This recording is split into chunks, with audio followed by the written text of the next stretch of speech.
that's pretty recent. I mean, you talk to people all the time, like me or your parents who were born in this century. So we're getting the pretty recent stuff here, unless you think your parents are old or something. That's also possible. But anyway, so next couple units for the rest of AP, we'll be looking at very recent history and what's happening after 1900 for the most part. So this is a century that's very sad, actually. A lot of horrible things happen, and a lot of amazing things happen as well. So I just have a couple of pictures just of, okay, we're getting flight, first airplanes. We're getting horrible wars like World War I. We're getting a genocide. These prisoners are about to, being put in prison camps and they want to kill them. We go to space, so we can put people on the moon. So that's also something that happens in this century. You have new movements for a more democratic idea of people's rights. So a picture here of Martin Luther King Jr. and the civil rights movement in the U.S. Airplanes, Berlin Wall being crumbled, all kinds of things that, there are things that we'll look at in these coming units. So this unit 7 focuses mostly on conflict, but I just wanted to give you a couple of things, a couple of general trends you'll find in this century.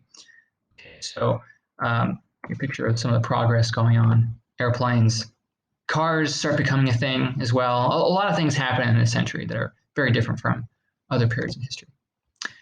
Okay, so trends and developments of the 20th century, what's happening after 1900. Now, I could say a lot of things, but I just picked a couple of things that might be helpful for you, I hope.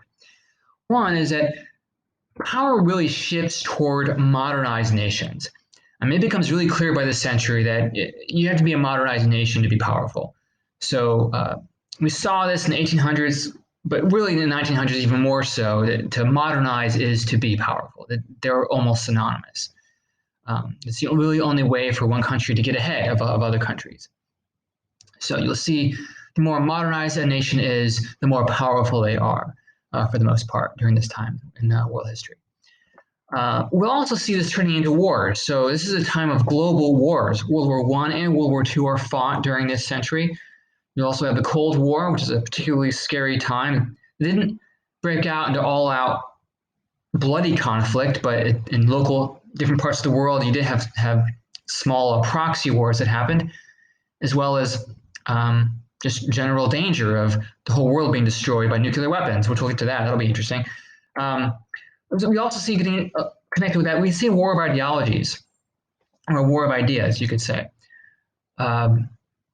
As different ideas were formed from the Enlightenment over to the 1800s, over to this 20th century, ideas are very powerful, and these ideas are contradictory. Each ideology has a different vision for how human society, how human life ought to work. And even the global wars that would happen were often reflections of these ideologies. If we argue about ideas with words, it's one thing. But also if we start getting into propaganda or getting to actually getting guns and shooting each other over this, as for example, Nazism ideology and World War II started, a lot of that was over different visions of how things should go, how the world should progress. So we see a war of ideologies. We'll see this a lot with the Cold War too, between communism and capitalism and free market ideas. So anyway, just giving you some examples. You'll see these a lot. We also see a lot of tragic mass atrocities. The term genocide was actually coined during the early part of this century to talk about just mass killing people by the millions because of their religious affiliation or because of their ethnic identity or whatever. You'll see a lot of that happening as well for many reasons. And there's many different reasons why people want to kill lots of people, and we see a systematic destruction of different groups of people during this century.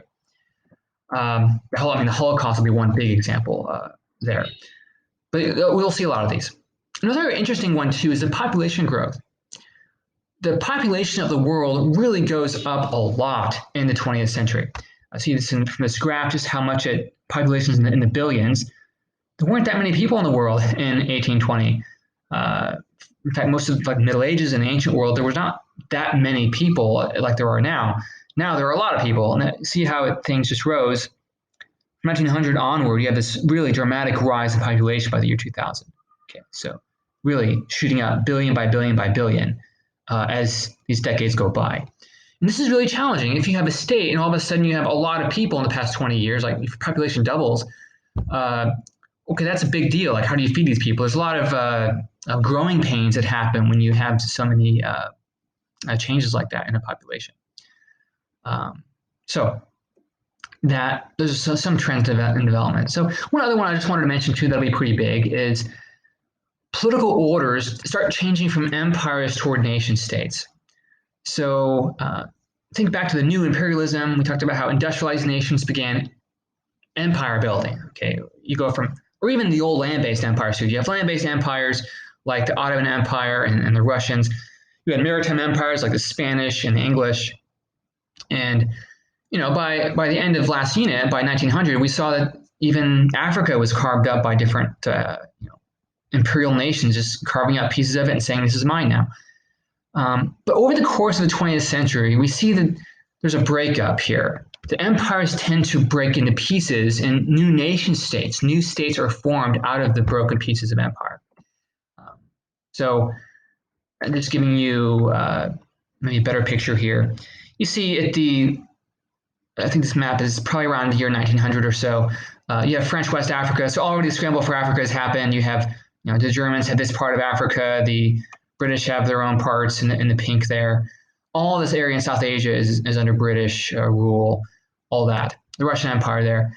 Well, as the century progresses, 1950s, 1960s, 1970s, 1980s, and time goes on, you get nation states that form out of these empires. The empires lose control, basically, of these places, and a new state is formed. They get their independence. So just looking back, if you look at India here, see all this area in pink there, it's all part of one jurisdiction of the British. Eventually, you get Pakistan, India, Nepal, Bangladesh, and Myanmar out of that old British, holding of South Asia, of India. So that's a general trend. You'll see a lot of new nation states forming out of the ashes of empires as empires begin to collapse or lose control of the colonies and places that they had conquered before. So this is some general trend of things that we'll see. Hopefully it's helpful. So kind of look over this and say, okay, this is what I can expect to happen. These are the trends I'll look for as we're looking at Unit 7, Unit 8, and onward for this. So here we go. Welcome to the 20th century.